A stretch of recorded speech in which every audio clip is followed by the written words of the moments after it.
Hello everyone, welcome back to Deep Dive. This is episode number 4, and today I'd like to focus on how to play louder dynamics, mezzo forte, forte, fortissimo, and so on.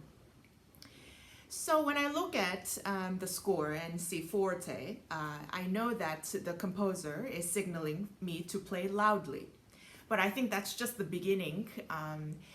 As a performer, I really have to ask myself, why did the composer write forte? What kind of forte is it, and what is its function, and how should I approach this section? So there are many different renditions of forte, of course, too many to mention, but a few examples would be that this forte could be signaling a big entrance in the piano parts. Or it could be an arrival. Maybe there's a piano section playing very softly, and then there's a big crescendo leading up to it, and it gets louder, louder, louder, louder, and then when you see the forte, that is signaling that this whole phrase is making an arrival at that point. It could also be an element of surprise if it's a subito forte, if it had been very quiet, and the composer writes sudden forte, then it's an element of shock, possibly interruption in the system, and maybe it's to wake up the patrons that had fallen asleep in the prior movements. Whatever its function, that sudden forte means something very, very different from a gradual forte. So let's explore these different options, and I will show you how to work on them, how to play them, and how to experiment with them to make many different shades of loud. The first example I'd like to play for you is from Grieg's Piano Concerto in A minor. This is how the piece starts.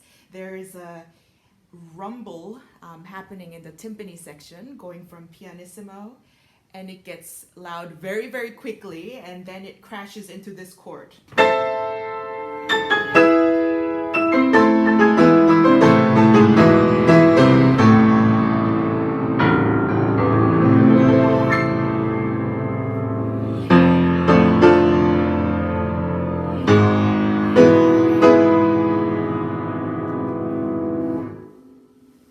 I'd say that's one of the most dramatic entrances of a piano concerto. So this is so wonderful to play, but it does need a lot of preparation, so you make your first statements very well. So in playing a big chord like this, I think we need to talk about posture first.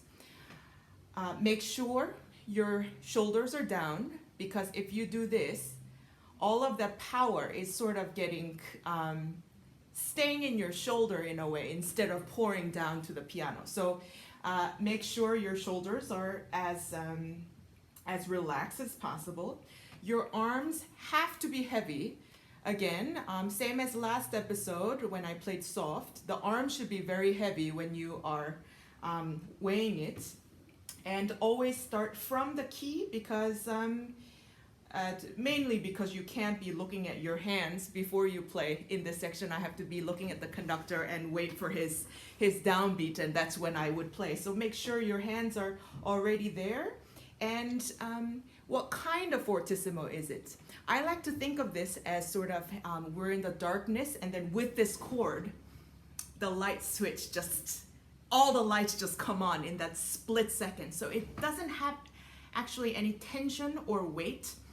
It's a release, it's a surprise, it's a shocking chord in the highest register of the piano, and you want to make it as brilliant as possible. So how would you do that? So there's 8 different notes, but you want to get as much mileage out of the top of the piano. So make sure your right pinky is as firm and strong as possible, and start from the key, and you're simply picking it up. Before you play it, make sure you are very much aware of your right pinky, that is really the height, the nucleus of the light that you're going to turn on. So there's just a few seconds of preparation before you can really play that chord like you mean it. I think when I think about this chord, I also think of whether it has warmth or lack of warmth. And to me, this is a very cold chord. It doesn't need any embrace on the bottom of the chord. It's not pa, it's ta. You know, it has that, it doesn't linger. It sort of just appears and goes away. So in that way, that should, my movement should mimic the ta sound. If it was a little bit palm kind of feeling, then my arms would really mimic that sound. But when I think of that sharp sound with teeth, it shouldn't be hollow inside. It should have this incredible texture to it. And that's how I would play a chord like that. Next chord. This is the exact opposite. Beginning of Rachmaninoff's Prelude, Opus 2, number 3. It starts with 3 notes.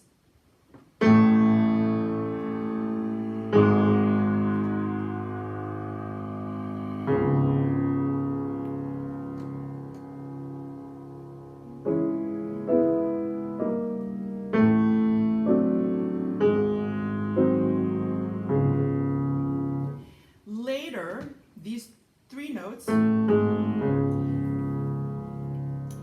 get transformed to a much larger dynamic.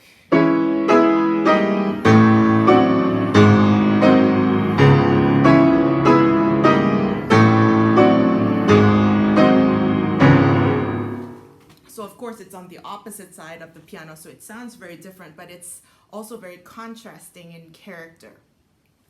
So what we thought about up here doesn't apply down there at all, because this is not lightning, but more like the thunder that happens after the lightning. This roars like a lion. It should have warmth, in my opinion, and how I would attack them is very different. For each one of these, again, I have to pretend like I can go much further than just this 1.5 inches of the piano key. And it's important actually to shift your entire body to the register that you're playing in, because you never want to play a loud chord like this or like this. You should place yourself so you're more or less in the front of the chord. Of course, you can't do it all the time. So scoot yourself down and make sure you feel that gravity. So this can be a little bit from the air, but you're already feeling that gravity as you go down.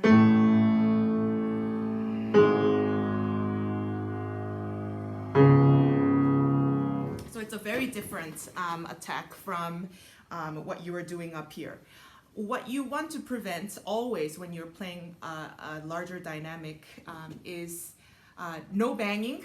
Don't hit the piano, and really voice your hands so it's still lyrical. There is a nucleus to the sound. So there are 3 notes going down at the same time, but I would, if I could rank them, my right hand, the highest note would be the most loud. Then it would be my left pinky. So,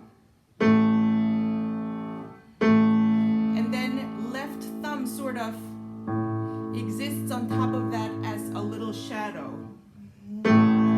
because I want that opposite notes to ring and the middle to simply just exist. If the middle is too strong, then the ringing quality might suffer. So let's experiment with this thumb being louder.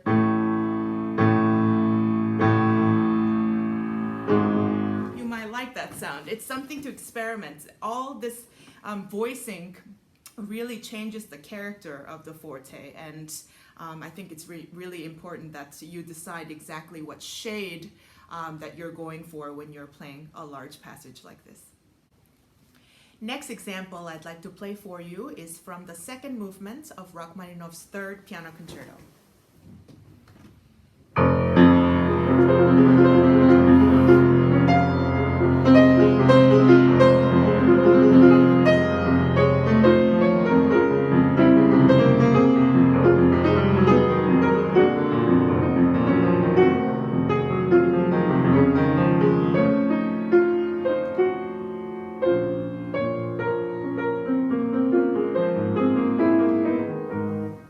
So on.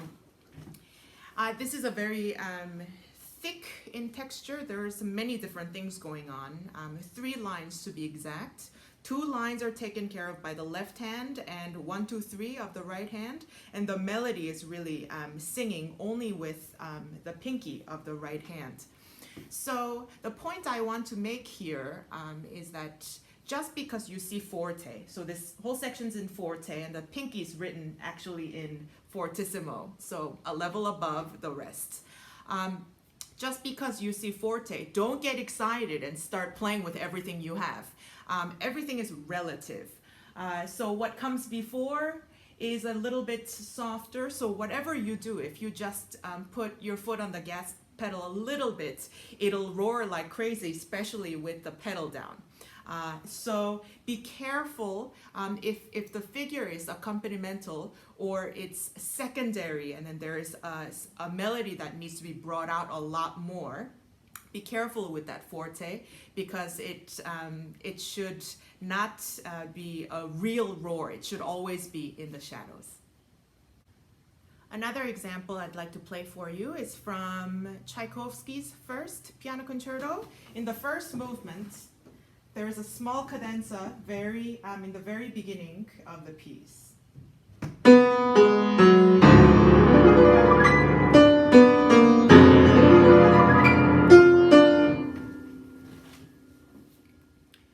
Another example I'd like to play for you is from the first movement of Tchaikovsky's first piano concerto.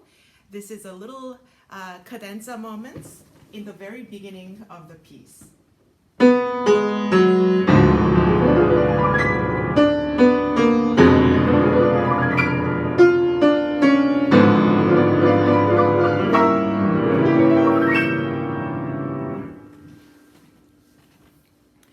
So a passage like this, there's a variety of fortes going on. First is a single note that I decided to play with 1 and 3 together, kind of like a double the power in a way. It has round, strong sound that I can't just get from one finger. And I want these fortes to be quite vertical, like ta, ta, ta, ta, not ta, da, da, da. Like I want each one to have its own entity. So I decided to do it with 2 fingers. And then these flurries are very difficult, but one way to ease your pain in a way is to know that left hand in this scenario is just a shadow of the right hand. So you don't have to absolutely nail every note.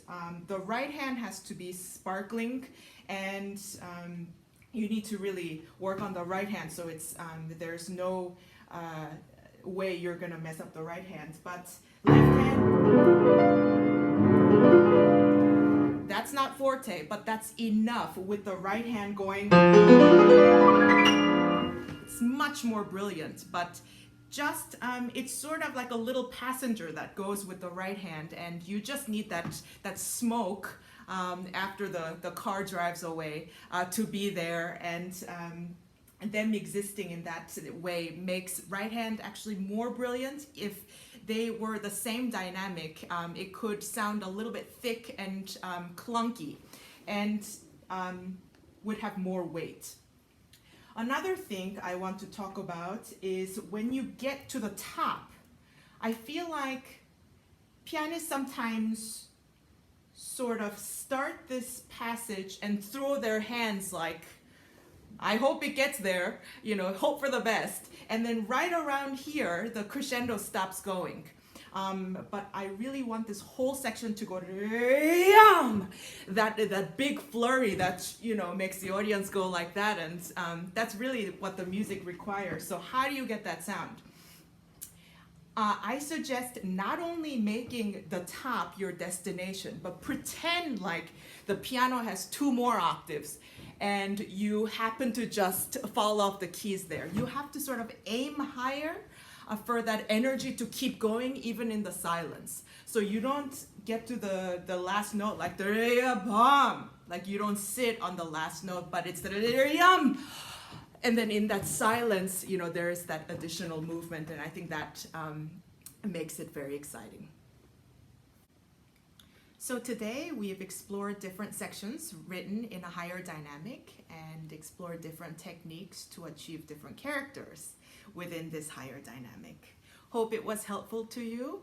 Always think about making that lyrical sound when it's loud. It's easy to get carried away and start banging on the piano, and that's the last thing that you want. You want all of it to have direction. Never have it be a vertical sound, because that's when it gets very oppressive to the listener's ears. You should always have a journey with each sound. So ask yourself, is this tension rising or fading with this chord, and where is this chord headed? And try to create a very, very long phrase in order to tell your story with your sounds. If you really feel like making that bangy sound, I think once in a while it's okay, but really keep it to a minimum so you can really have it stand out when it comes. Those are pretty fun sometimes. And when you see a forte in the music, don't get carried away and start enjoying yourself too much, because it's a fortissimo could be around the corner, and then by then you want to really bloom even further. So thanks for listening, and see you next week on Deep Dive 5.